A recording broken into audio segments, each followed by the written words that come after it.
Bom dia. Bom dia a todas as pessoas aqui presentes hoje. É, é uma alegria estar aqui hoje, assim, porque em meio a tempos tão difíceis, a gente poder contar, pelo menos poder contar com esse debate sobre algum avanço que tivemos nesse contexto tão difícil. Então, hoje é uma alegria poder conversar sobre isso. Mas eu não vou me demorar muito aqui. Eu queria primeiro, antes de tudo, agradecer, claro, pela presença de todas as pessoas que vieram aqui ouvir e participar desse debate. Agradecer principalmente ao Vladimir Cortes, da Digital Action, que foi quem organizou conosco, que deu, né, e que fez todos os esforços para que esse evento hoje acontecesse. Muito obrigada, Vladimir. Que bom que você quis organizar esse evento mesmo assim no final do ano, com tantas coisas acontecendo. É, Também queria agradecer as pessoas palestrantes que toparam já nesse momento do ano que, né, tão cheio de eventos, próximo ao Dia dos Direitos Humanos também, topava e conversar conosco sobre essa legislação que entra em vigor no ano que vem. E queria convidar vocês para aproveitar esse dia de hoje para uma troca de experiências mesmo, porque não é algo que chegou já ao fim, né? A gente tem um texto que teve muitas tensões, a gente está num contexto no Brasil de muitas tensões, de muita polarização, então a aprovação desse texto vem dentro deste contexto, né? Mas a gente entende que foi um passo importante. Mas a gente vai ouvir mais das pessoas que vão falar hoje conosco aqui. Então, agradeço de novo ao Vladimir, a Carla, que em nome da Conectas organizou também e pensou esse evento. Carla, muito obrigada. Ela que vai fazer a mediação hoje. As pessoas tradutoras que estão traduzindo aqui para a gente esse evento hoje, sem vocês também a gente não conseguiria fazer essa conversa com vários países, várias pessoas de vários países presentes aqui. Acho que é isso, né, Carlinha? Vou passar então para o Vladimir. E aí o Vladimir depois passa para a Carla fazer a mediação. Muito bom dia, que a gente tenha uma frutífera discussão. Obrigada. Perfeito. Obrigado também, Júlia. Olá a todos e a todas. Eu vou tentar falar em português, mas peço desculpas se acabo falando um portunhol ou inglês. Primeiro, obrigado a todas as pessoas que estão se conectando hoje. É muito bom ver gente de diferentes países, organizações, neste espaço. E se você imagina um mundo digital onde as crianças podem navegar com segurança e onde as Big Tech têm mais obrigações da transparência e o cuidado, o Brasil acho que acaba de dar um passo enorme nessa direção. Meu nome é Vladimir Cortes, sou diretor de campanhas e alianças para a América Latina na Digital Action. Quero também agradecer a Rafael Zanatta por aceitar este convite, também a Emanuella do Instituto Alana, Rafael Zanatta da Privacy Brasil, e é uma honra ter vocês aqui. Então, estamos aqui para falar o ECA Digital, a primeira lei no Brasil para proteger as crianças e adolescentes no ambiente digital. Mas o mais interessante e também o que nós pensamos com Carla e com Conectas de fazer este espaço e também como a lei aconteceu. A sociedade civil teve um papel fundamental. Então, nosso objetivo hoje é aprender com essa experiência brasileira. Na Digital Action, queremos que fortalecer o diálogo entre organizações de diferentes regiões. Acreditamos que podemos aprender uns com os outros e levar essas lições para outros países. Não vou mudar a inglês agora. So thank you very much for everyone who is here with us. We will have this conversation with Rafael Zanatta and Emanuel from Instituto Alana. Emanuela, sorry, for Instituto Alana. And I would like to for you also like to think about your own experiences in your own countries, about the role of civil society and the coordination, and how in the experience of Brazil, it meant somehow like this collective effort and the ability of organizations to come together and to like push for this type of regulation.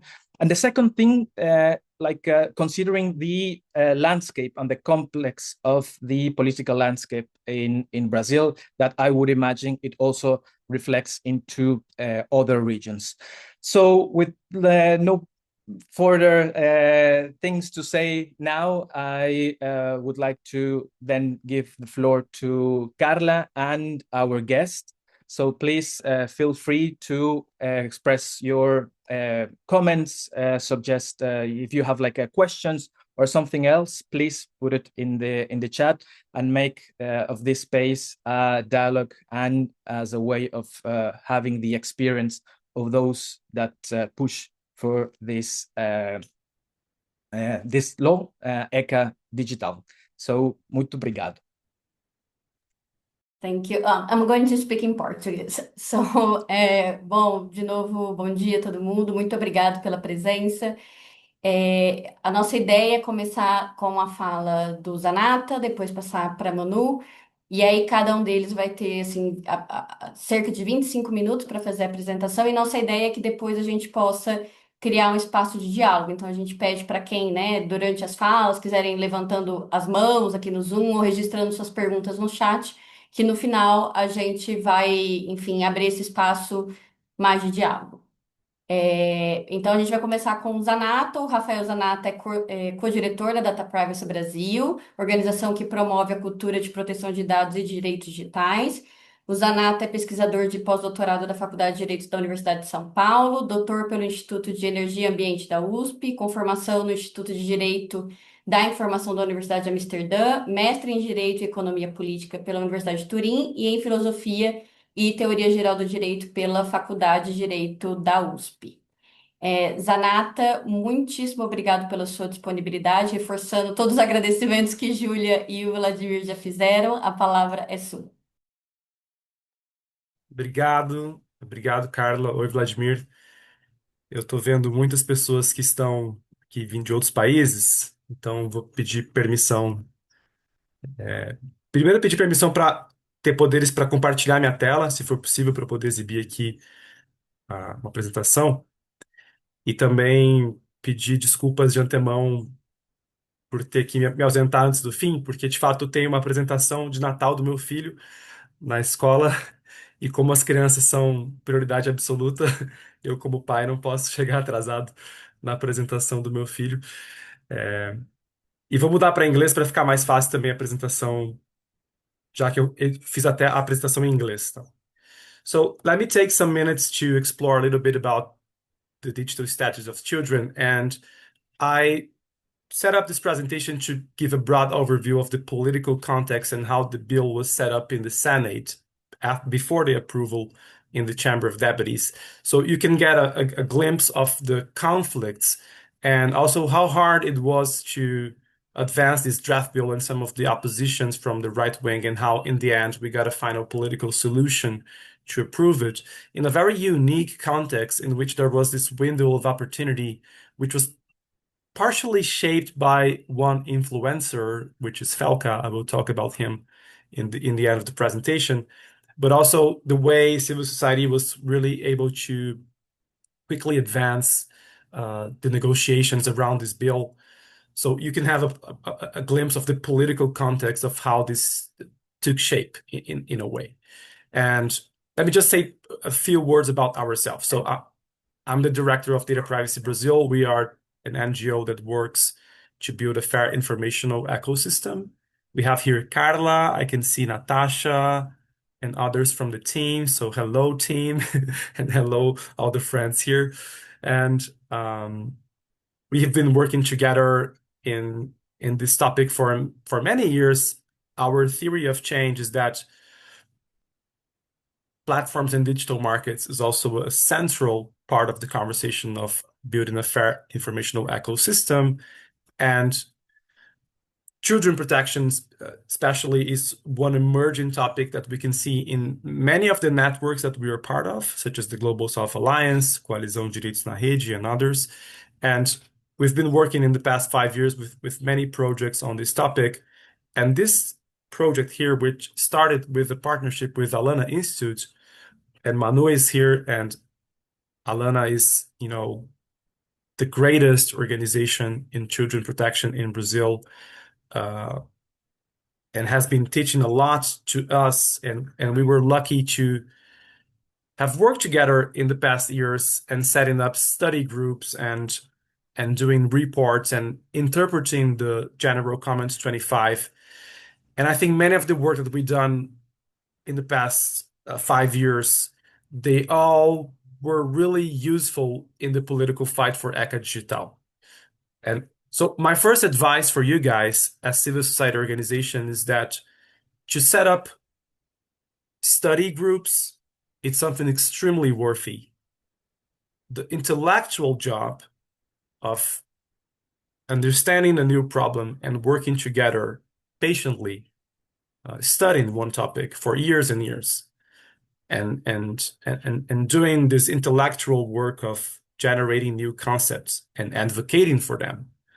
It's something that it's really exhaustive in a way, but it's really worthy. And here we can see the results, because here we partnered with Alana and we did a lot of study groups on the General Comment 25 and trying to translate this work on the Brazilian context. And this occurred in the case of ECA Digital because we could see this translation between like global ideas of children protection being translated into the domestic field and the domestic legislation. So let me start talking about Alessandro Vieira, who is the senator who started this. And I think the important point about how it started with Alessandro is that he was actively consulting civil society organizations and asking for advice. And the chief of staff at Pepe Tonin and others who were working with Alessandro Vieira, they were always asking, Alana's opinion, Data Privacy Brasil's opinion, and other organizations. And I think the way this idea emerged within the cabinet also tells a story of how they were willing to this openness with civil society, and they wanted intellectual advice on how to move forward.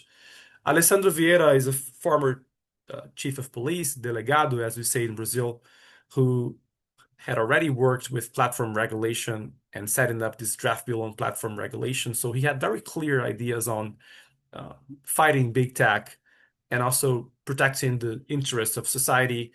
And I remember in the beginning, I was kind of suspicious and I was a bit afraid of what he wanted to do, because we could see many aggressive movements in other countries trying to regulate technology and platforms, but overcoming encryption rights or basic digital rights that we defended very hard in Brazil in the past 10 years. So my personal view was a bit of skeptical, so to speak, in which I was kind of skeptic and trying to understand what was their real intention and if they wanted to break encryption and get rid of some basic privacy and data protection rights in order to advance that. But since the beginning, it was very clear that it was not the case. I mean, they were truly concerned about some serious things happening with children online in terms of mental health, in terms of extremely harmful content and violent content being spread online. And I think Alana was really clever, and Manu can also talk about this, but the way they were also open to the problem of the commercial exploitation. And in my view, Vieira was really concerned as a police officer. He was concerned about like pedophily and sexual violence and sexual crime.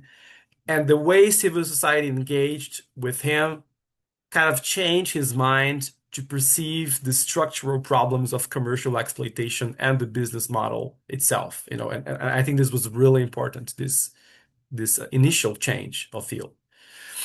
So if you look to the way the bill was presented and constructed, it's a very interesting process of political negotiations and also contestability, so to speak, if you consider the way some senators were also opposing this draft bill.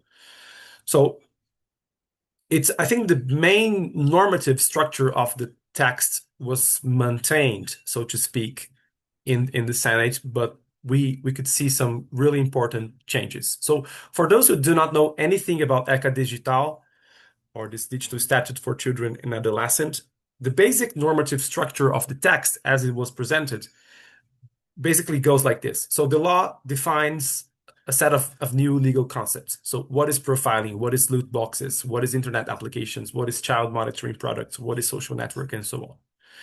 Then it has a foundational part in which says that all those digital services which are directed to children and adolescents, they must be based on the integral protection of children, or the absolute prevalence of their interest, and the protection against commercial exploitation.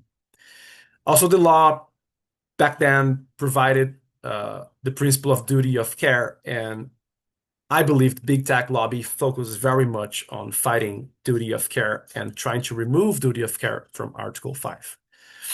I will talk about this later because in a way they won, but they also lost, because there was a clever move by the Chamber of Deputies to maintain the same normative structure without using the expression duty of care. The law goes on to say that all those suppliers, they must take reasonable measures when they are designing and executing those services, to prevent and mitigate access and exposure to content such as child exploitation, physical violence and bullying, patterns that are encouraging addiction-like behavior, or health disorders such as depression, anxiety, eating disorders, the promotion of gambling, tobacco products, vapes, alcoholic beverages, and also predatory or unfair or deceptive advertising practices that might harm children. It's also important to remember that Brazil has a robust system of children protection since the 90s. So after the Convention of Child Protection from 1989, Brazil approved in the next year a federal legislation on the Children and Adolescent Statute, and also the Code of Consumer Protection, which says that any kind of advertisement towards children is considered illegal and abusive. So there is this long tradition in Brazil to not allow advertisement and commercial exploitation of children, mostly on television and traditional advertisement. And now the problem comes to platforms and Instagram, Quai, and other social networks like TikTok and so on.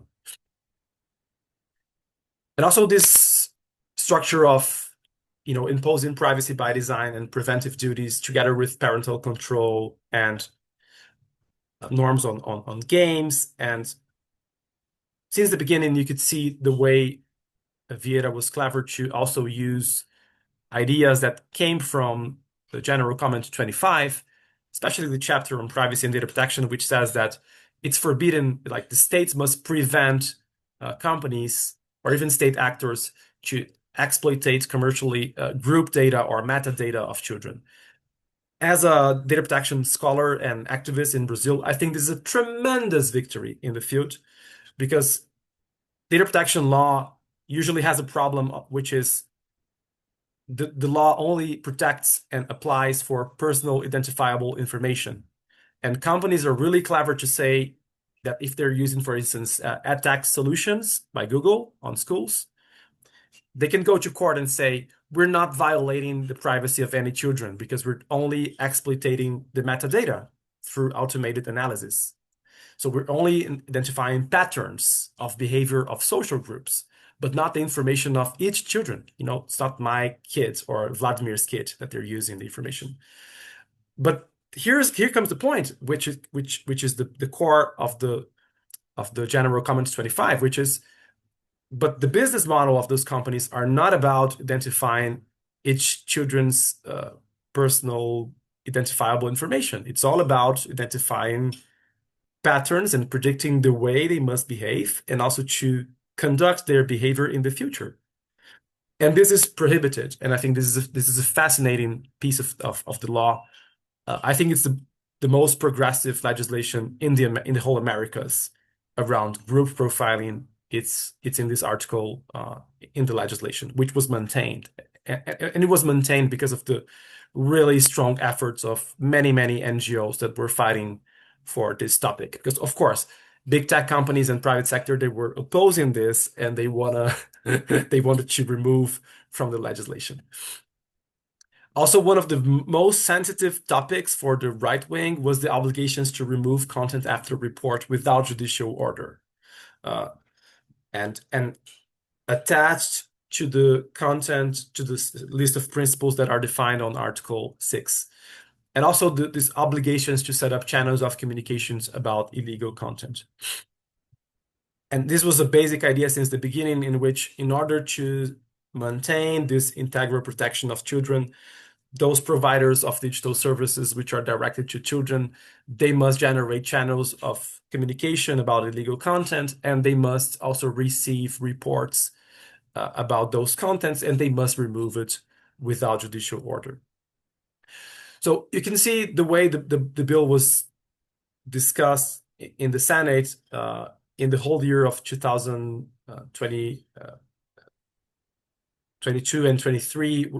22 was only in the end of the year, so there was no discussion, but in the next year, this was sent to the Commission of Human Rights and Participatory Legislation. Flávio Arnes was responsible for setting up this first report on the legislation, and then you could see the start of the movement of amendments in the end of 2023, and then the lobbying from the big techs started in the end of this year and being increased in the first semester of 2014, especially when it was sent to the hands of the Senator Jorge Cajuru to analyze some of those amendments. And I think most of the civil society organizations were kind of afraid of what was going to happen, because this Senator Cajuru is not a person that is connected to civil society organizations. So we were like, what's going to happen? He's also a former television presenter and a kind of a weird figure in the right wing. I think Flávio Arnes was the one that was most responsive to the community of children protection and also digital rights. And you could see the way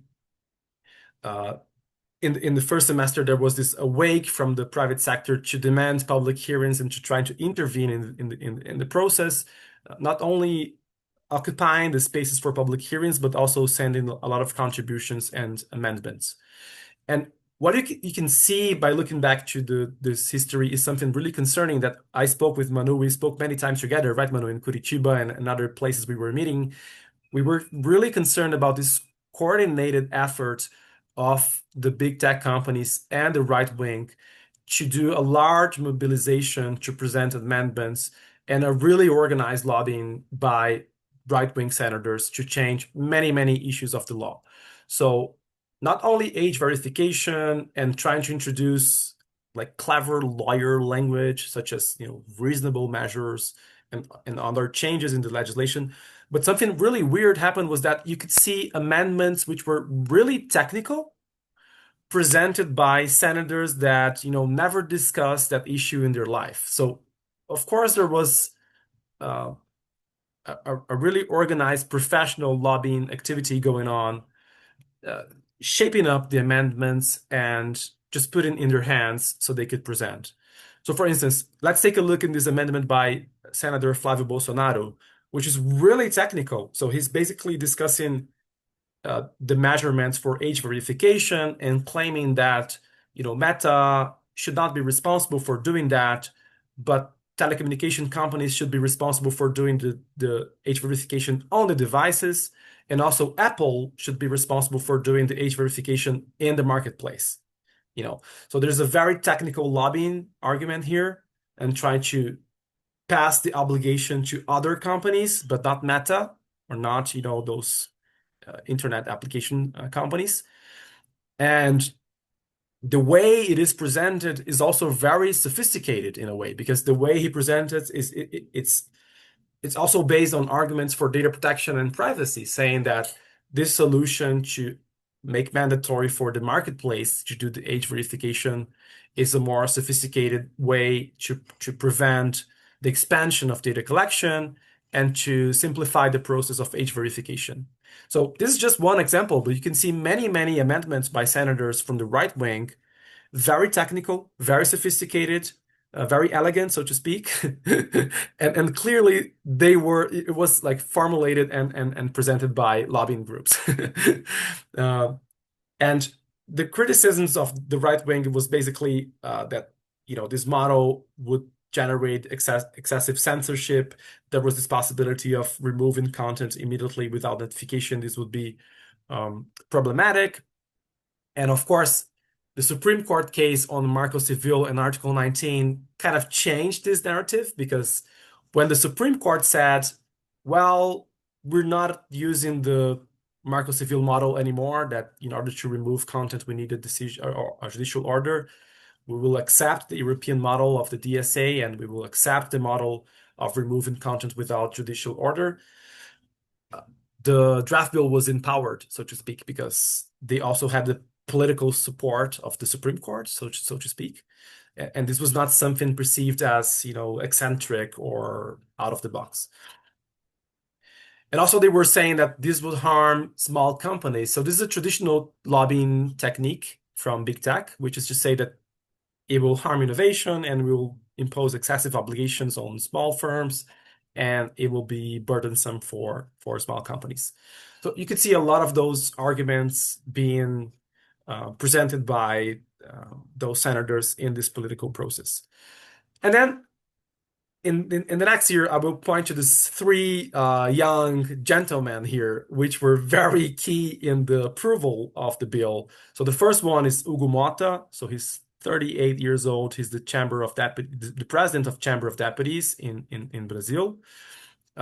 Here you have in the middle Felca. I think he's, 35 years old. He's an influencer, and he has a really strong base of followers. And he was the one responsible for making this, astonishing video about adultization, which has had more than 60 million views in only 2 weeks, and which was a phenomenon in terms of denouncing abusive practices of families and the negligence of Instagram and TikTok and other social media companies in designing algorithms that would support the work of like pedophiles and criminal activities inside those social media platforms. And here you have Jadiel Alencar, which is I don't know how to describe him politically. Sometimes he's more like center left, sometimes he's center right. He works both ways, and he also saw this as an extremely important political opportunity because he's in the first mandate.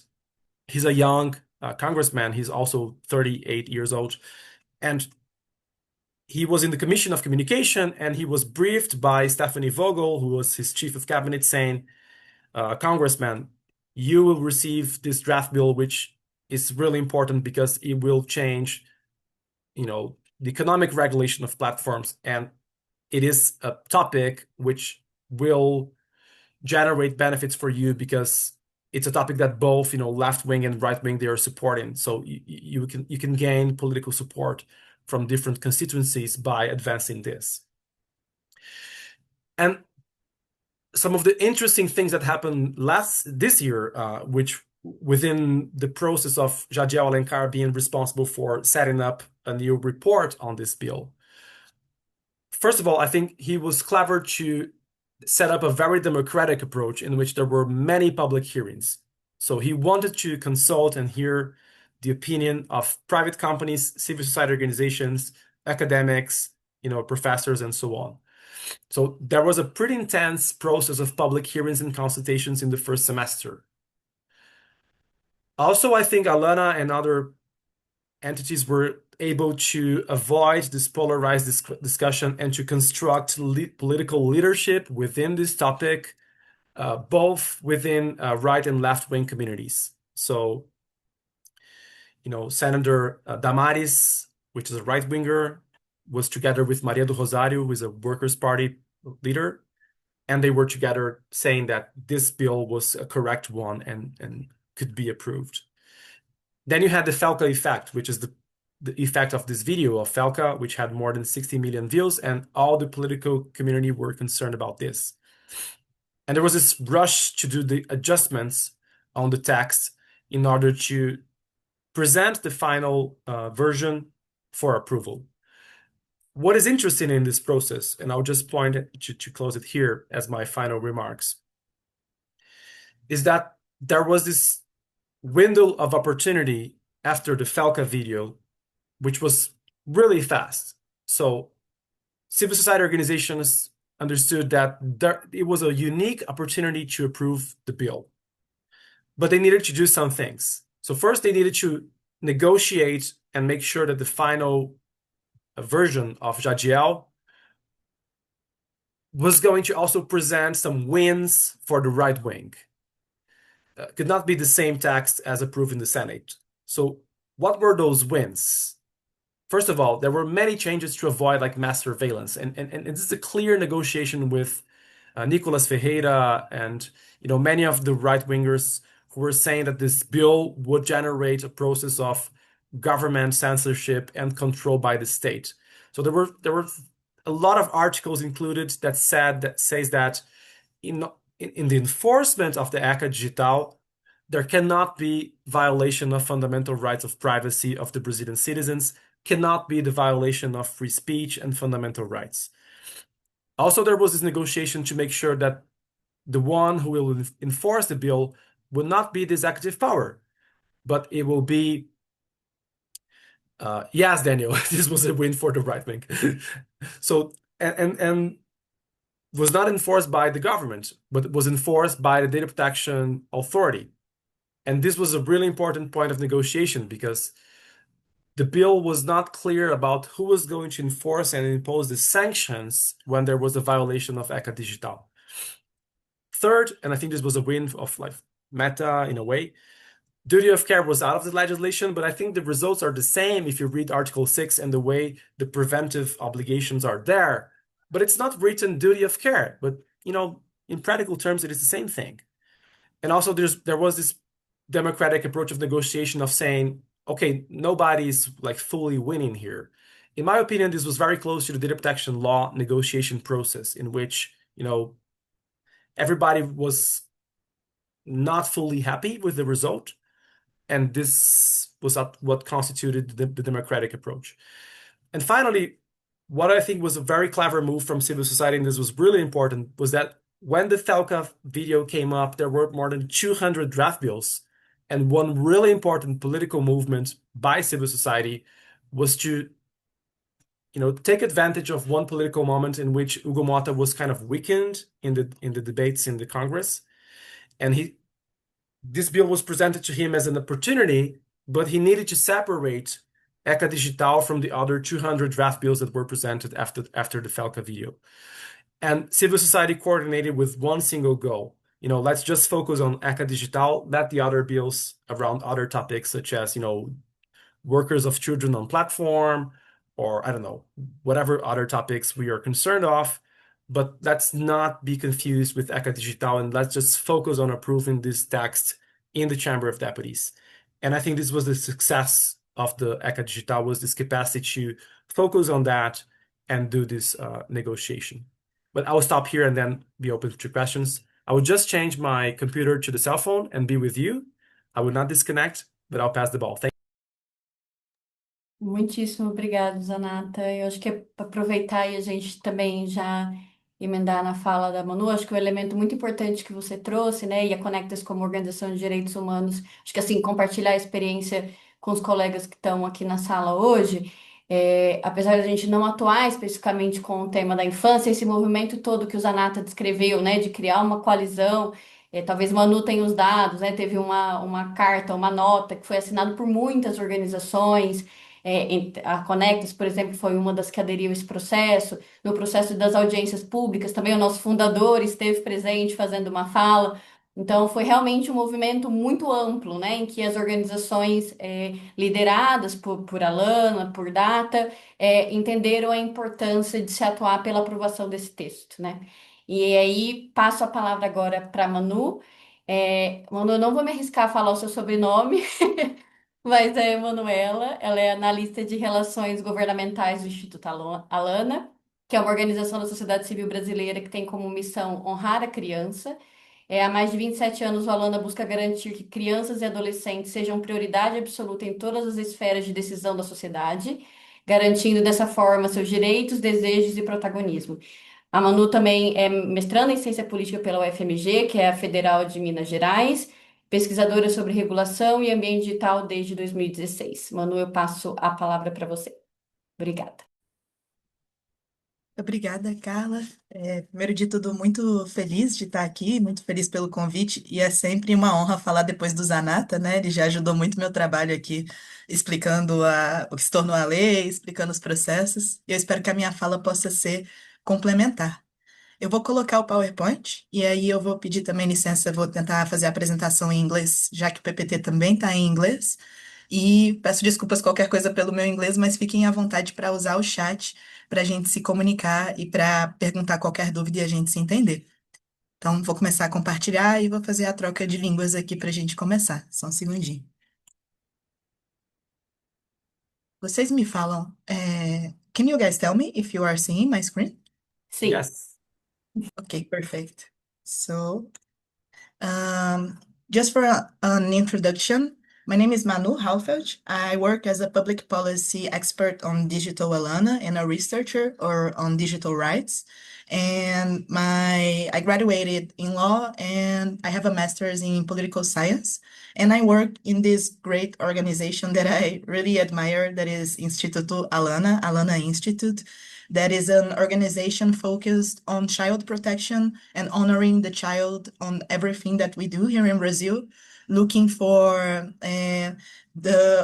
all of the powers. So we look for the legislative branch, we also look for the executive branch and public policy, and we also look strategically to judiciary issues and how can we raise reports and how can we raise this theme in society as a whole. And Alana has three main axes that we are looking. One is the digital axis, but we are also looking at environmental questions and also inclusion and diversity of all children. So I also invite everyone to know Alana's work. And at the end, I have a QR code with our website and more materials that you guys can access. And I have some material in English that I have separated for you that I will leave in the chat at the end. So I wanted to contextualize a little about the Brazilian context because this was really, really important in this whole process in the legislative. And Brazil is one of the countries where people spend the most time using smartphones, screens, and electronic devices. So this was really important in the whole debate in the legislative because the problem is known. People know that there is an excessive use pattern here in Brazil, not only by children, but also by adults. And this was really important when we were talking in Congress with people and they recognized this situation in their houses, in their own use of devices. So I think this shapes a lot of the debate that we had about excessive use, compulsive use, and how technology is impacting childhood and adolescence. And this is a little introduction that 93% of the children and adolescents from 11 years to 17 years old use the internet. And we have a new research that said that almost all of the students from 13 to 18 years old have social media profiles. Even though a lot of social media profiles says that smaller children shouldn't have profiles, we also have big numbers of small children using social media in Brazil, children as young as 3 years old. So this is a very, very large and very broad usage of social media in our country. And I wanted to take a few steps back and talk a little bit about a process that came before ECA Digital, that is the PL 2630, the Bill 2630, which was a bill to regulate platforms that was greatly constructed along with civil society. It was very inspired on the DSA and the European model, but of course we have Brazilian adaptations and Brazilian innovation. But sadly, this bill was destroyed, as I should say, because of a very, very intense work by mainly the conservative groups and the extreme right groups that said that this bill was a censorship. And here I have a screen of Google, for instance, that they publish a report saying that this bill would make the lives of everyone in Brazil worse on the internet. They even sent emails to influencers saying that the bill would greatly affect them and impact them and give negative effects for them. And Google even changed their main page, their home page, so people could access this report that said that the bill was really, really bad. So we have a really, really big tech lobbying, even using their own interface and using their own contacts to actually go against this bill. And the censorship arguments, it's really, really strong here. So when Daniel asks in the chat, oh, changes to avoid mass surveillance is considered a win for the right wing. This is a little bit of the context here, because the right wing, in the sense of the bill 2630, they had a really strong argument that any attempt to regulate the digital environment would be a censorship. It would be some kind of way for the government to interfere in the public debate, to actually go against political and election debate, and try to censor what could be on and what shouldn't be on the internet. So this was a main concern, but actually this censorship debate, it hides something that is more profound, that these kind of groups, they don't want to regulate the internet at all. This is something that we heard when we were talking on the Congress, that we do not believe that there should be any regulation, actually. We believe that things should stay on the status quo, things should stay as they are. So I think this kind of answers a little about why in the posterior moments of the ECA Digital, this also became an issue, but the changes to avoid mass surveillances were also a response to the right-wing main concerns about this possible censorship, but actually there is something that goes beyond only censorship, but a different view of regulation as a whole. And just giving a little bit more of context for the platform regulation debate, specifically focused on child protection here in Brazil. And here in Brazil, we had a series of school attacks that happened between 2022 and 2023 that were mainly organized on the internet, on platforms like Discord and others. And this was very, very serious and very grave. And here is the first example of how platform responsibility became a big topic on public debate, because we had a great work by journalism that were identifying how big tech were not respecting this duty of care. For instance, Google, a social media that was glorifying school attacks, became the first one result in this same moment when people searched about the attacks on schools that were happening. We also had problems with Twitter, X now, but Twitter content removal about this kind of issues. So there was, the problem was here and it became bigger for society. That's something that there was a big problem happening in the context of extreme violence against schools and against vulnerable people. And I could not say, but the Anxious Generation, the book, it also came with really strong force to the Brazil.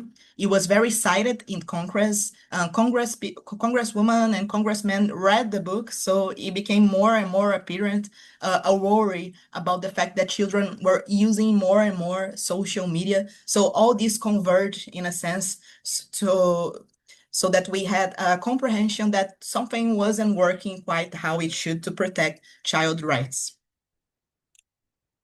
And taking a step back, I would like to introduce to everyone another important law, in my view, here in Brazil that was approved in 2024, that was the Legal Gaming Framework. This is a regulation for the gaming sector, specifically electronic gaming.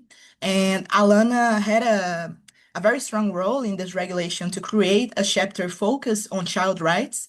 And I would say that even before ECA Digital, this should be like the first platform regulation that focus on child rights. So I invite everyone to read the chapter on child rights that has the same inspiration on child rights by design, and privacy by design, and transparency reports, content moderation, and duty of care. All of this is in this legal framework. And why is this important? And from a personal perspective, I worked a lot of ECA Digital in the Congress, talking to parliamentaries, talking with the technical teams. And here in Marco Legal dos Games, legal gaming framework, we understood that it was possible to go beyond polarization and actually exploit arguments about child exploitation, child commercial exploitation, child safety online, and that both right-wing and left-wing could come together and actually approve a good bill, a good law about these topics. So I would say that legal gaming framework is where we did the first partnerships in Congress that actually helped ECA Digital later on and showed us, no, it is possible. Bill 2630, it was very difficult regulating platforms, but this shows us that there is a possibility that we can do it, that we can organize ourselves, and that we can move forward with these arguments. And here, like Zanatta say, I will not dwell too long on this, but then Bill 2628, which became the ECA Digital, came to the Senate. And it is interesting to know that the Senator, Alessandro Vieira, is the same author of Bill 2630, the more broad platform regulation that I just told you guys about. So it's kind of like there was a chapter on child rights protection on this more broad regulation, and Bill 2628 that became ECA Digital, it went further and it went beyond and focused specifically on child protection.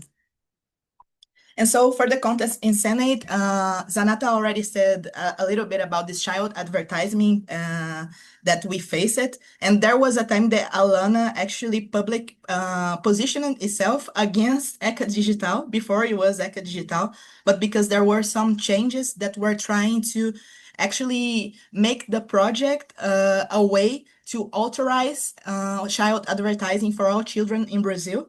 And this was not even a big tech lobbying. This was a lobbying of the television sector here in Brazil that wanted for this kind of content to be on TV again, because today this is not something that is on open television.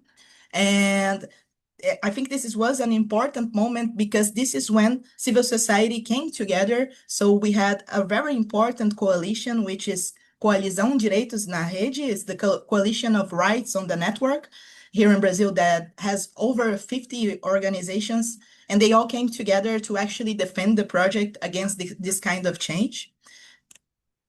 And like Zanatta said, we have legal frameworks in here in Brazil that actually prohibit this kind of practice of directing advertising to children. And at the same time, and this is very interesting, Cajuru did this initiative to allow child advertising, but at the same time, he made this project much stronger for content moderation and platform regulation in a sense. So his team was very compromised with child rights. The only point that we disagree, I would say, was the child advertising aspect, but actually his team, with the collaboration of the Ministry of Justice and Public Security of the federal government, they made the text even more robust for some of the issues that Zanatta presented, and it was very based on the text of the Kids Online Safety Act, which is in a US regulation that is being discussed on the Congress, and that it was being more and more discussed, especially in this year, 2023. So we actually won the fight against the digital advertising for children, but from this commission and from Cajuru's job, the project became even more robust. So the notion of duty of care, it appeared here. Other notions like the Article 6 that Zanatta presented that talks about the prevention in the design, the prevention against harmful content, it actually came into shape here in this commission. So I think it's interesting to understand this dual aspect of the Congress that we are dealing, sometimes the same person who is actually advancing on some things, they are also going backwards on some things. So we have to learn to play this political debate and understand where we can go on each step on each house.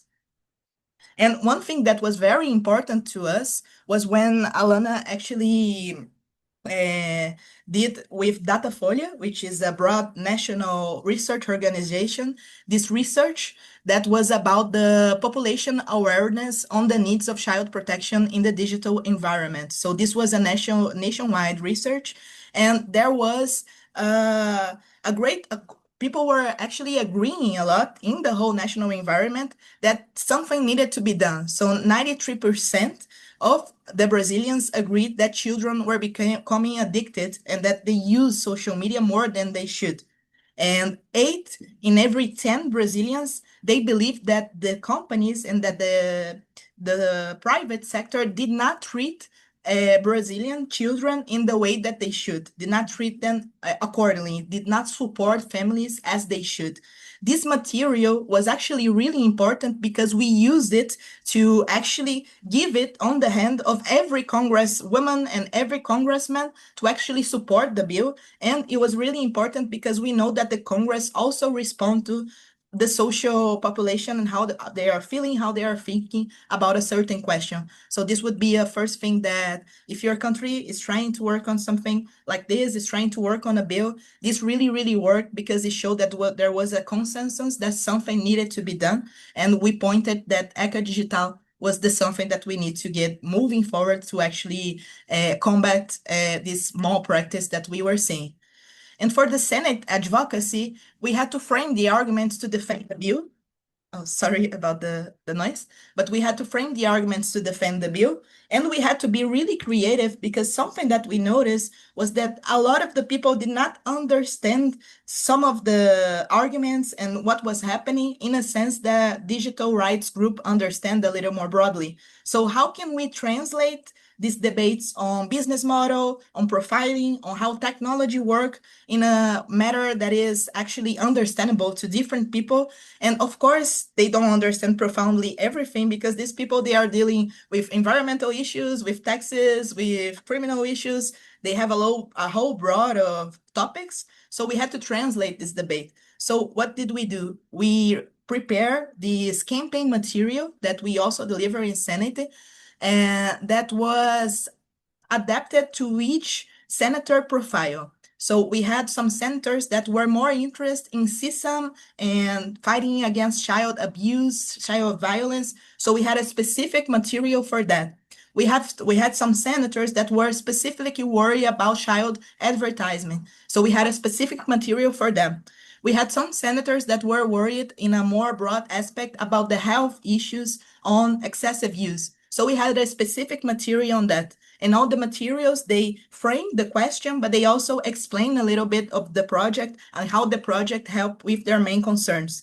So first, we interviewed a lot of the technical teams to understand what were their interests and what were their priorities. And then we created materials that were specific for the senator and their interests and what would move them to actually help this bill go forward. And we also became a little creative. I had a really, really difficult time to try to understand how can I explain profiling and data profiling and advertisement through profiling in a way that is easy to understand. So what I did was to create a poem to actually explain profiling from the perspective of someone that is saying, imagine that someone has the power to study your emotions your whole life, to understand what you feel since you were a children. And so the poem goes on and on and on. And this was a way that we found that we could explain in an easy way what was the profiling. And it actually really, really helped because, as Zanatta said, the platforms were not happy with the prohibition of profile, and the broad economic sector were not as well. So this is a little bit more of examples. Something that really worked well for us was actually using newspaper reports from Brazilian examples. So we always try to connect with examples from here. So this was something that came from a very known newspaper in Brazil. We send them this material, we deliver in person, and we also send the links so they could read the whole newspaper report. So we try to keep it grounded in Brazilian reality. And I think this is really important because we were talking about something that people watched on the newspaper the day before. So they understood what we were talking about. And this was really important for the arguments and the connection. And just this is the material that we have on health specifically, and we try to explain the business model, but also we try to bring a lot of data, a lot of research in a way that it was easy to understand and that it was very visual. This helped a lot because a lot of the time the senators, they are passing in the corridors, they don't have a lot of time, so you give them the material and they have to understand really quickly why are you talking to them, why is this important. So we try to do this kind of strategy, and it actually worked really well in Senate. And we also did a letter of support. In only 1 week of this open letter, we have more than 3,000 signatures, and it only grew more and more and more. Like Carlos said, we had Conectas help actually in disseminating this letter that became even stronger in the Chamber of Deputies later. And something that was very interesting, we did not have in this time like a big structure to do this letter. So we did it on Google Docs because it was easy for the whole team to actually update it, to change it, to change the signatures, to update the numbers. And we also had like these sections in the document that people could copy text and to use on social media. They could have all the emails of the senators with an email template that they could send an email to the senator to make pressure. So we tried to make the life of our supporters easier as we could, to actually give the templates and help them to understand how can you support us in this moment? How can you help us to make this voting happen? So this was also very, very important. And when we went to the Congress and we were talking with the technical teams, they were like, no, we won't oppose this because people are manifesting too hard. It's going to be really bad if we oppose it, because we had this movement happen. They were receiving emails, they were being tagged on social media, and this really, really helped the pressure. And this was used through the whole process in Senate and Chamber of Deputies. Like Zanatta said, when the project, just to end the Senate, we had an approval with a consensus on Senate, and nobody was against the project. And this was really something rare to see, like both right-wing and left-wing in a polarized country became together and supported the project and talked about the project and were happy to support it. And then in the Chamber of Deputies, one of the first things that we did here in Alana was to try to understand the context of the Chamber of Deputies and to influence in some kind of way the rapporteur of the bill. The rapporteur of the bill is this person that also has the power over the text. So we were trying to understand who would be a strategic name, because we did not want someone who was too right-wing or who was too near the interest of the enterprises of the private sector, but also it was dangerous if the bill would stop in the hands of someone who was too left-wing because of this polarization. Sometimes projects don't go through just because of a political polarization and not because of the merit. And so Jadiel was a name that was, like Zanatta said, in a way in the center, but he could talk with both the polars, with both right wing and left wing and the center. So he was a very strategic name that we try to help in a way to become the rapporteur in this strategic moment. And like Zanatta said, the adultification, the Felca video, this was a phenomenon in Brazil. In less than 1 week, it had more than 50 million views. And it was very important to us because Felca helped the Congress and the population to understand digital platforms' responsibility. Why? Felca had this video on adultification that he explains a little on how children are behaving more and more as adults on social media. But on this specific part of the video, he talks about how algorithms actually support child exploitation and child sexual abuse materials distribution on networks like Instagram. So he creates a fake account, and in less than 5 minutes, this account, just by liking child pictures, is receiving more and more and more content and more erotized content, more and more sexual content in a way, and content that connects them with a network of CSAM. So they just like some contents, and in 5 minutes, you actually get a link to Telegram, to WhatsApp, to a broader group that actually helps you to get in contact with this kind of illegal material. So we understood Felca's video, and we tried to also translate it to Congress. Like, this is talking about a broad phenomenon, but this is also talking about digital platforms' responsibility. Does anyone want to make a comment? I'm sorry. Okay, I'm going through to the end, and then we can talk a bit more later about all of these aspects. Like Zanatta said, we had a risk of a special commission, so we articulating a meeting with Hugo Mota, the president of the chamber, and this was really, really important because we had a risk that this tax that was discussed in public audiences, both in the Senate and on the Chamber of Deputies, that it would become lost, that we would actually lose it amongst the other 200, more than 300 in the end, texts that were talking about this phenomenon of the adultification of children. And one thing that was very important for us was the debating cycles on ECA Digital. We organized these debating cycles with civil society organizations in the beginning of the year. And what did we try to do here? We tried to connect the digital rights organizations with the organizations that are defending child rights. Because in Brazil, there is kind of a separation. A lot of the organizations that are defending digital rights are not looking specifically at child rights. And a lot of the organizations that are defending child rights are not looking that specific on digital rights. So what we did was trying to construct an advocacy group that we had these organizations together. So let's, like Zanatta said, if you want to try to build something, let's start small. Let's build a group where these people can connect, where they can talk, where they can share perspectives, where they can understand the legislative process, because Brasilia is very a far away city from the rest of Brazil, and understanding the political process can be very complicated. And this became an advocacy and knowledge building group that actually helped a lot when everything happened. So we had people that were producing articles to the media, that were trying to talk and spread the letter of mobilization and the letter of support. And every organization helped how they could. So I have to really thank Data Privacy, for instance, because they really, really helped a lot. And Data Privacy has brilliant researchers like Natasha Novoa, who is here on the meeting, like Carla, who is also here on the meeting, and like Zanatta, who is this big leader that you guys have already seen.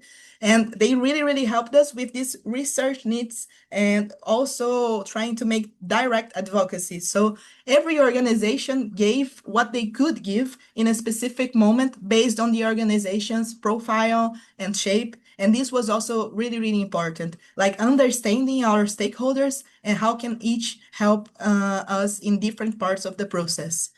And Carla, can you tell me how many minutes I have, just so I can go? 2 minutes, please. 2 minutes? Okay. Yeah.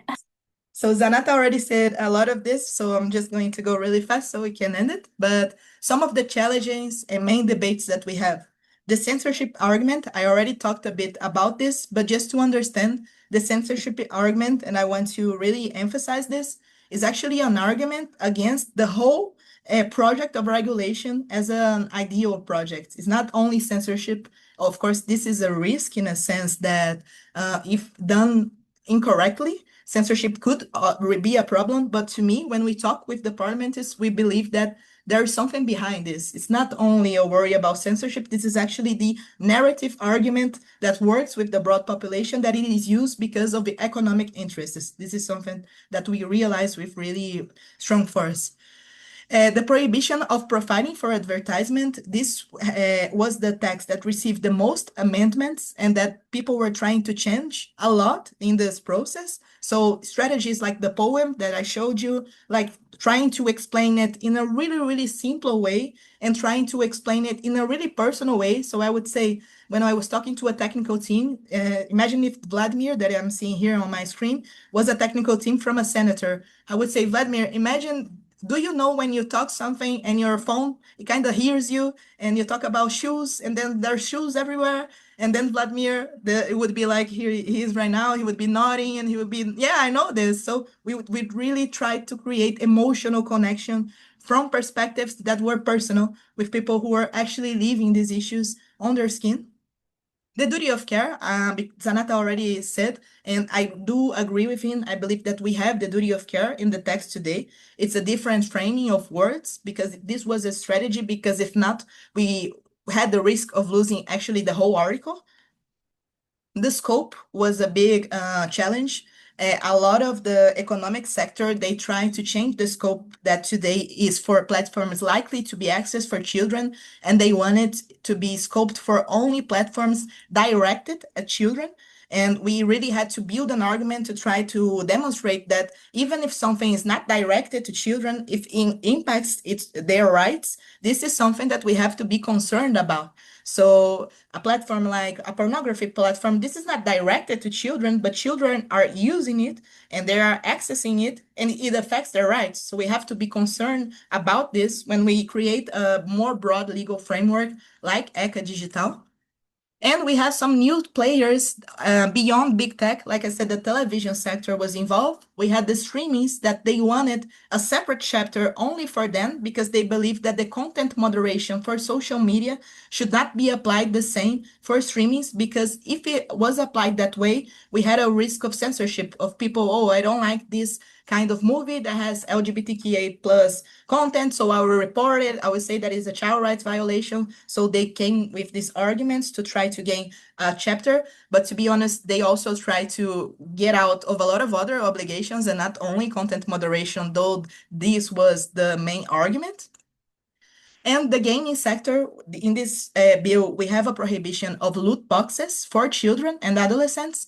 And the international gaming sector was, they were in Brazil, they came here, they did a lot of the lobbying against specifically this kind of provision. But I have to say that the national gaming sector was a big partner. They wanted responsible commitment, responsible development. So there was this kind of it was very interesting to see that the national developers that were much smaller in a sense, in size of enterprise, they were with us and they believed in platform responsibility and developers' responsibility, and this was really important as well. And conclusions, Carla, I'm already wrapping it up, but what work? Tackling specific Brazilian problems, using examples from Brazilian context, explaining technology in a simple way, shaping arguments according to legislative worries, close dialogue between civil society and Congress. So we were there every day knocking on doors saying, can you hear about ECA Digital, please? We want to talk to you. We want to explain the project. We are here. We are interested. And working closely with both child protection and digital rights organization and making them connect, understanding the actors' possibilities and where they could help, articles, research, communication, mobilization, media insertion, and social media mobilization. So we were writing for newspapers, for journals, we were giving interviews, we were trying to go finding interviews with big vehicles. We tried to do everything we could in a sense so that this project was in the mouth of the media and of the public. And for the next steps, we really have the whole implementation. We can talk a bit more about this on the debate. So now the National Data Authority became an agency and is responsible for the regulation and the fiscalization and the monitoring of this project or of this law. So there is a big challenge, but there is also a promise for innovation and for next steps that we want to build together and that we want to build together with you that are here in this meeting with us as well. And that's it. Thank you a lot for listening, and I'm available for all questions and to actually talk about a bit more of the merit of the project as well. Muitíssimo obrigado, Manu. Oh, I'm going to speak in Portuguese. Muito obrigado, Manu. Acho que é muito interessante te ouvir e quanto, né, na sua fala, assim como na do Zanatta, vocês reforçam a importância dessa mobilização conjunta de diferentes atores, né, e uma conjunta e constante para que o projeto de fato fosse aprovado e os deputados apropriados, né? Porque eu acho que esse é um elemento muito importante da nossa discussão no Congresso Brasileiro, né? A importância dos deputados ou senadores estarem apropriados do texto para poderem defender o texto quando chega o momento da votação. Então, super obrigado. Eu abro agora o momento de perguntas, a gente vai ter cerca de 15 minutinhos. Então, aqueles que tiverem perguntas, por favor, eu peço que levantem a mãozinha no Zoom ou registrem no chat que querem falar. E aí, Zanatta teve que sair para, né, para acompanhar o importante evento da apresentação do filho dele. Mas a Carla e a Natasha da Data Privacy está aqui. A Carla comentou que elas poderiam reagir a questões que surgissem a partir da fala do Zanatta. Então, abro a palavra para quem tiver curiosidade ou alguma dúvida mais específica. Se não, eu posso começar. Bom, vai lá, Camila. Pessoal, desculpa, não estou em condições de abrir a câmera no momento, mas vou falar em português e queria agradecer muito a apresentação, muito profunda sobre todos os elementos de aprendizado dessa lei, né? Eu ainda estou enviesada a falar projeto de lei. Queria perguntar para vocês um cenário mais amplo sobre regulação de plataformas. E aí, aproveitando que a Manu falou agora sobre como o ECA Digital veio nesse contexto depois de quase uma falência da discussão de regulação de plataformas, porque isso tinha sido dominado pela extrema-direita como algo extremamente relacionado à censura. E aí queria perguntar para vocês qual tem sido a análise de próximos passos para além da aplicação do ECA Digital, mas para a gente pensar em outros mecanismos de responsabilização de plataformas, aproveitando desse aprendizado importante e aproveitando dessa descoberta de um clima político de diferentes tipos de consenso que podem ser construídos de maneira não polarizada quando a gente fala de regulação de plataformas. Então, eu imagino que outras pessoas tenham perguntas mais específicas sobre o projeto, mas eu diria que, como aprendizado para outros países, também seria interessante a gente refletir como isso influencia outras discussões de accountability de plataformas. Muito obrigada. Muito obrigada, Camila. Pergunto se alguém mais tem alguma pergunta ou se a gente passa. Victor, se você não fosse fazer a pergunta, eu já estava preparada para mencionar que eu sei que você tem uma pergunta. Por favor, pode falar. Obrigado pelo convite. Vou falar em inglês, porque meu brasileiro não é muito bom. I wanted to ask about the age have to change my translation now. I wanted to ask about the age verification system that was not mentioned here and related to what Daniel mentioned on the chat as well, which is this law seems to open for the opportunity for government to state on changes on the infrastructure, app stores, and other private actors to modify their behavior regarding children and the whole Brazilian digital ecosystem. So I wanted to know if you could go a little bit deeper on that and the possible risks and how you are thinking of facing them. Thank you. Muito obrigado, Victor. Eu pergunto se a gente tem mais uma questão. Se não, a gente passa para Manu e Carla e Natasha. 5 minutinhos para cada, se vocês acharem que dá tempo, e aí a gente passa para as palavras finais. Pode ser? Manu, você quer começar respondendo? Pode ser? First, thank you for the questions. Answering Camila first. I think we have a very rich environment here in Brazil to think about the regulation of platforms on a broad format. And I think we have to kind of, this is my personal opinion, we have to kind of reinvent ourselves to understand what have we learned from 2630, from ECA Digital, and how to shape the debate in new forms so that we actually can talk with the population. In a sense that I see a lot of the health perspective, it really helped with ECA Digital. So how our platform is actually making us like addictive, this kind of talk about addictive platforms and design and how it is shaped and how design is political and what kind of resources did we want it to have that it does not have, that it does not help our lives, how difficult it is to actually find some functionalities, to actually exercise our rights. This worked a lot and people were personally touched by it. And also the consumer's right perspective.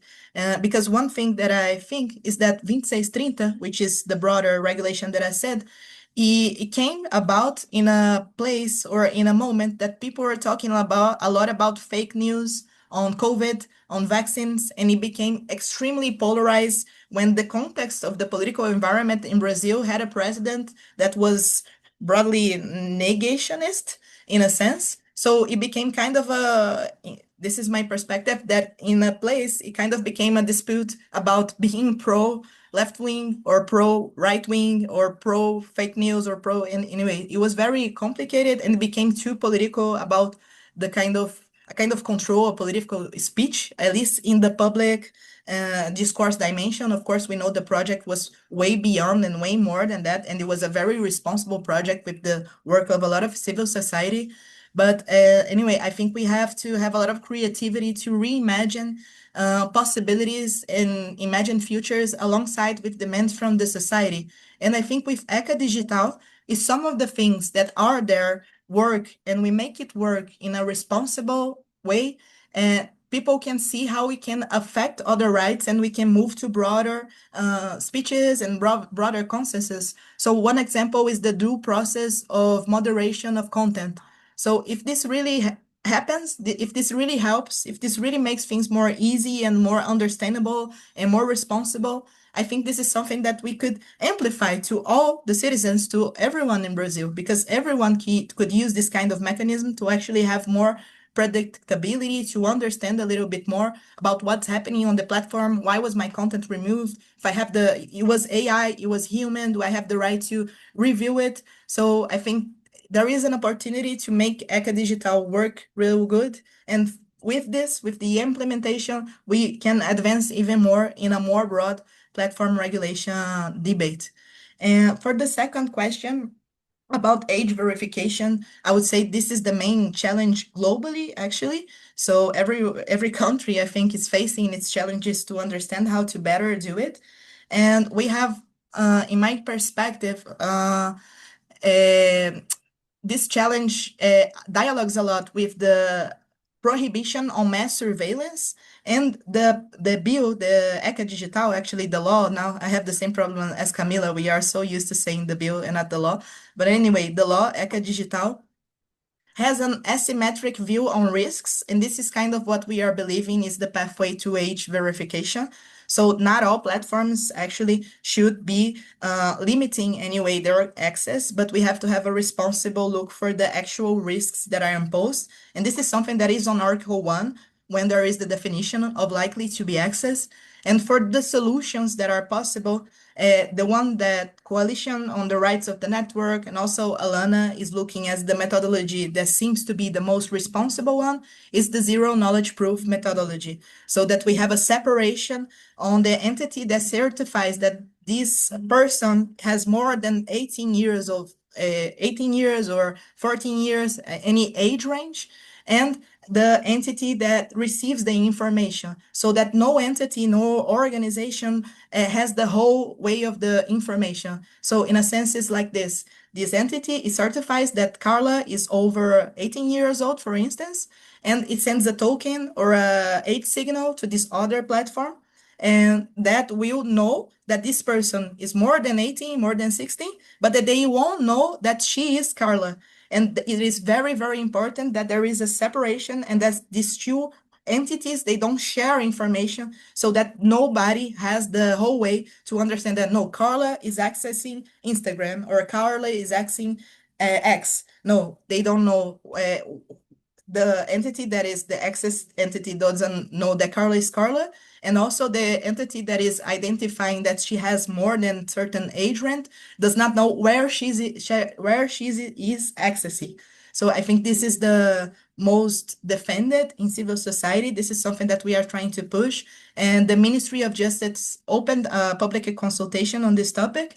And the report should be coming in the end of this year. So I will also invite you guys to understand, to keep following up this debate and to construct with us, because I'm excited about this debate. If it goes well, we have a chance to innovate the whole internet for different age experiences.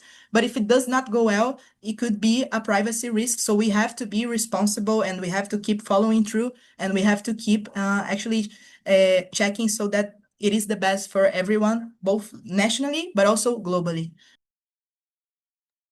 Super obrigada, Manu. Carla e Natasha, não sei se vocês querem complementar. Eu vou só complementar bem rapidinho a fala da Manu. Vou falar em português, mas algo bem rápido, porque a Manu foi fantástica e em todos os seus pontos aqui, a sua apresentação também, Manu, foi fantástica. Para dar essa visibilidade, mas pegar um pouquinho sobre o que a Camila trouxe sobre regulação de plataformas, acho que também fica para a gente o exercício da reflexão, né, de como que as organizações da sociedade civil se juntaram, se organizaram de fato para fazer como se fossem processos, né, de advocacy e de trabalho prático, e principalmente em um congresso bastante controverso, né, em que a gente se encontra cada vez mais com uma extrema-direita que avança, não somente com seus diálogos, mas também com as suas práticas, né? Então, como as organizações se uniram para pensar em como que a gente poderia escrever e propor emendas parlamentares, por exemplo, e estar em diálogo com esses parlamentares, mesmo que esses parlamentares eles tenham argumentos diferentes dessas organizações, e a gente entender que existe esse propósito, né? Então, esse propósito ele é muito maior do que, às vezes, o propósito que a gente, enfim, assim, a gente tem aquela linha fina entre o nosso propósito maior e o propósito fim possível, né? Então, a gente sempre visualiza isso, assim, o possível. Até a Manu trouxe no slide dela, né, a figura entre, representando, né, da aprovação, do PL para o ECA Digital, e isso é uma tradução de como que a gente fez esse processo, né? Então, é um processo que é desde prático, né, entre escrever emendas, publicar essas emendas, estar em diálogo com essas outras organizações, a gente se juntar para se mobilizar em Brasília, estar batendo portas e conversando com os parlamentares, com os assessores, com o chefe de gabinetes, isso é muito importante. E às vezes essa habilidade ela fica um pouco mais escondida, né? E conversando com parceiros internacionais, eu percebo muito essa habilidade que a gente tem, que essa habilidade que a gente tem, ela não é muito compartilhada e sempre tem esse questionamento, como foi que vocês conseguiram traduzir o ECA Digital dessa forma, né, passar o ECA Digital em um congresso tão pesado quanto é o Congresso Brasileiro. Então, fica para a gente como lição, assim como a Manu trouxe todos os exemplos, né, de como que a gente poderia ter mecanismos mesmo de trabalho enquanto sociedade civil, de união e de coalizões, de como que a gente poderia, enfim, ter essa prática corriqueiramente, principalmente nesses momentos mais de atos, né, quando acontecem algumas questões políticas e que precisem mais da resposta de todos nós. Super obrigado, Carla. Natasha, você quer falar algo? Oi, gente, eu vou complementar aqui um pouquinho a Carla, elogiar a Manu, fez uma apresentação incrível, complementando, né, o Zanatta, eu acho que os dois ficaram muito bem. E aproveitando o gancho tanto da Camila quanto da Carla, né, de falar a importância que a organização da sociedade civil tiveram nesse processo do ECA Digital, e como a Camila nos perguntou sobre a questão da regulação de plataformas, eu acho que é importante a gente olhar esse processo para outros projetos de lei que também estão discutindo regulação ou questão de privacidade, direitos digitais. Então, se a gente olhar agora o PL da concorrência, né, da concorrência que visa alterar a Lei 2.529, durante muito tempo, as organizações da sociedade civil ficaram distantes do direito concorrencial, que é uma matéria extremamente tecnocrata, né, restrita ao CAD, às agências reguladoras, E agora a gente vem em um momento, né, pós-LGPD, pós-ECA Digital, agora no PLDA e agora com o PL da concorrência, que a gente começa a ver que, de fato, as organizações da sociedade civil, por terem sucesso, né, tiveram sucesso na articulação com o ECA, o Alana, a DATA e outras organizações, agora também estão presentes em outros debates, como o PLDA e o PL de concorrência. Então, eu acredito que nós estamos no momento, no Brasil, muito propício a cobrar mais responsabilidade por parte das plataformas, né, em se antenar e tornar esse espaço, de fato, diverso, entre Estado, empresas e sociedade civil agora cada vez mais forte. Então, eu vejo um saldo positivo com o ECA Digital. Eu acho que no projeto de lei que discute a regulação da inteligência artificial, as organizações também estão muito presentes, e eu vejo que agora, com o PL da concorrência, esse movimento também tem se fortalecendo. Então, eu acredito que nós estamos numa agenda digital muito propícia, né, que fortalece a nossa posição perante o Congresso, e como a Carla mesmo falou, o Brasil tem um histórico de um lobby empresarial muito forte no Congresso, então a gente ocupar esses lugares eu vejo como um olhar bem positivo para o nosso debate de regulação de plataformas. Então, Super obrigada, Natasha. Eu acho que por causa do avançar da hora, a gente tem que encerrar, mas queria aqui, em nome da Conectas, a Júlia Neiva, que é a diretora da Conectas, está aqui comigo, agradecer a presença de todo mundo, agradecer muito a participação da tradutora, né, que sempre possibilita um diálogo mais confortável para todo mundo. E aí passo a palavra para o encerramento para o Vladimir e agradecer a parceria do Vladimir e da Digital Action nessa iniciativa. Não, muito obrigado para as apresentações. Thank you very much for everyone who connected and joined to this event.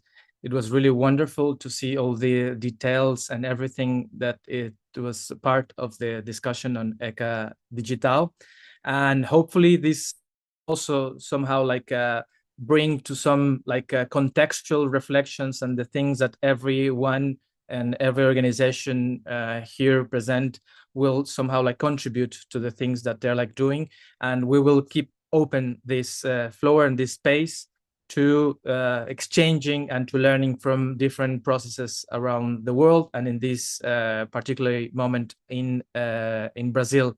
And we will see also what will go next after 2026. Thank you, Carla. Muito obrigado, Carla. Thank you to Conectas and everyone, and have a wonderful week. Tchau, tchau, pessoal. Muito obrigada.